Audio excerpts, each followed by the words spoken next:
സംസ്ഥാനത്ത് അടുത്ത 3 ദിവസം കൂടി അതിശക്തമായ മഴ തുടരുമെന്ന് കേന്ദ്ര കാലാവസ്ഥാ വകുപ്പിന്റെ മുന്നറിയിപ്പ്. പത്തനംതിട്ട, ആലപ്പുഴ, കോട്ടയം, എറണാകുളം, ഇടുക്കി, കണ്ണൂർ, കാസർഗോഡ് ജില്ലകളിൽ ഓറഞ്ച് അലർട്ടും ശേഷിക്കുന്ന 7 ജില്ലകളിൽ യെല്ലോ അലർട്ടും പ്രഖ്യാപിച്ചു. മണിക്കൂറിൽ 50 കിലോമീറ്റർ വരെ വേഗതയുള്ള കാറ്റിനും തെക്കൻ തീരങ്ങളിൽ കടലാക്രമണത്തിനും സാധ്യതയുള്ളതിനാൽ മത്സ്യബന്ധന വിലക്ക് തുടരും. മഴക്കെടുതികളിൽ സംസ്ഥാനത്ത് മരണം 28 ഉയർന്നു. കാണാതായ 4 പേർക്കുള്ള തിരച്ചിൽ തുടരുകയാണ്. 460 ക്യാമ്പുകളിലായി 30,315 പേരെ മാറ്റിപ്പാർപ്പിച്ചിട്ടുണ്ട്. ഗോപാൽ ശീലാസനലുണ്ട് വിശദാംശങ്ങൾ നൽകാൻ. Good morning Gopal. വീണ്ടും മഴ കനക്കുകയാണ്. ചെറിയൊരു ശമനം ഇടയ്ക്ക് തോന്നിയെങ്കിലും ശക്തമായ മഴയിലേക്ക് തന്നെ പോവുകയാണ്. ജാഗ്രത വേണമല്ലേ?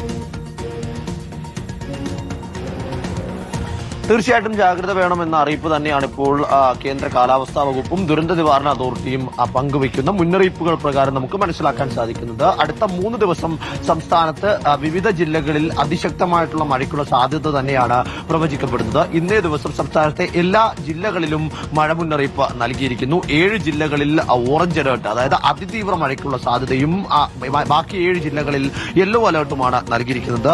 ഓറഞ്ച് അലർട്ട് നൽകിയിരിക്കുന്ന ജില്ലകൾ പത്തനംതിട്ട, ആലപ്പുഴ, കോട്ടയം, എറണാകുളം, ഇടുക്കി, കണ്ണൂർ, കാസർഗോഡ് എന്നീ 7 ജില്ലകളിലാണ് ഓറഞ്ച് അലർട്ട് നൽകിയിരിക്കുന്നത്. അതിനോടൊപ്പം തന്നെ ബാക്കി 7 ജില്ലകൾ, അതായത് തിരുവനന്തപുരം, കൊല്ലം അടക്കമുള്ള ബാക്കി 7 ജില്ലകളിൽ ഇന്ന് യെല്ലോ അലർട്ടും നൽകിയിട്ടുണ്ട്. അതുകൊണ്ട് തന്നെ കൃത്യമായ ജാഗ്രത, കൃത്യമായ മുൻകരുതൽ ഈ ദിവസങ്ങളിൽ, അതായത് അടുത്ത 3 ദിവസം വഴി ഉണ്ടായിരിക്കണം എന്നത് തന്നെയാണ് ഈ കാലാവസ്ഥാ വകുപ്പിന്റെ മുന്നറിയിപ്പിൽ പറയുന്നത്. നാളത്തെ കാര്യം എടുത്ത് പരിശോധിക്കുകയാണെങ്കിൽ നാളെ മലബാർ ജില്ലകളിലാണ് മഴ കൂടുതൽ കനക്കാനുള്ള സാധ്യത പ്രവചിക്കപ്പെടുന്നത്. മലപ്പുറം, കോഴിക്കോട്, വയനാട്, കണ്ണൂർ, കാസർഗോഡ് എന്നീ 5 ജില്ലകളിൽ നാളെ ഓറഞ്ച് അലർട്ടാണ്. ബാക്കി 9 ജില്ലകളിൽ യെല്ലോ അലർട്ടും നാളെ നൽകിയിരിക്കുന്നു. മറ്റന്നാളും സമാനമായ രീതിയിൽ തന്നെ ഏതാണ്ട് 9 ജില്ലകളിൽ യെല്ലോ അലർട്ട് നൽകിയിരിക്കുന്നുണ്ട്.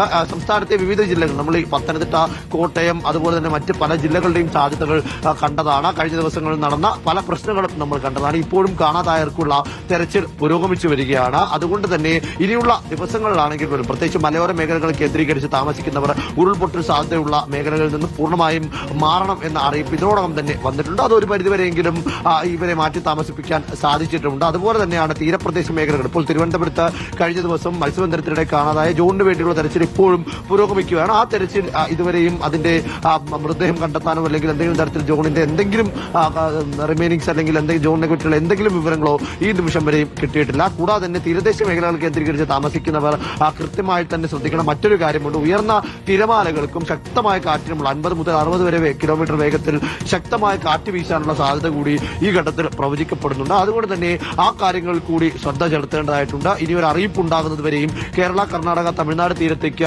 മത്സ്യബന്ധനത്തിനായി ഒരു കാരണവശാലും പോകരുത് എന്നതാണ് ദുരന്ത നിവാരണ അതോറിറ്റിയുടെ മുന്നറിയിപ്പിൽ പറയുന്നത്. സംസ്ഥാനത്ത് ദുരിതാശ്വാസ ക്യാമ്പുകളുടെ പ്രവർത്തനങ്ങളും പുരോഗമിച്ചു വരികയാണ്. വിവിധ ജില്ലകളിലായി 400-ലധികം ദുരിതാശ്വാസ ക്യാമ്പുകളാണ് പ്രവർത്തിച്ചു വരുന്നത്. ഈ ദുരിതാശ്വാസ ക്യാമ്പുകളിലേക്കുള്ള ജനങ്ങളുടെ അത്രയും കണക്കുകളും ഇതിനോടകം തന്നെ ശേഖരിച്ചിട്ടുണ്ട്. കൂടാതെ മഴക്കെടുതിയിലുണ്ടായ പ്രാഥമിക നഷ്ടവുമായി ബന്ധപ്പെട്ട കണക്കുകളും സംസ്ഥാന സർക്കാർ ശേഖരിക്കുന്നുണ്ട്. എന്താണെങ്കിലും അടുത്ത 3 ദിവസം അതിശക്തമായിട്ടുള്ള മഴയ്ക്കുള്ള സാധ്യത തന്നെയാണ് പ്രവചിക്കപ്പെടുന്നത്. ഓക്കെ, എന്തായാലും 3 ദിവസം കൂടി ശക്തമായ മഴയ്ക്ക് സാധ്യതയുണ്ടെന്നുള്ളതാണ്. അപ്പോൾ ജാഗ്രതയോടെ ഇരിക്കുക, സുരക്ഷിതരായിരിക്കുക. ഗോപാൽ ശിലാസനിലാണ് വാർത്തയുടെ വിശദാംശങ്ങൾ നൽകിയത്.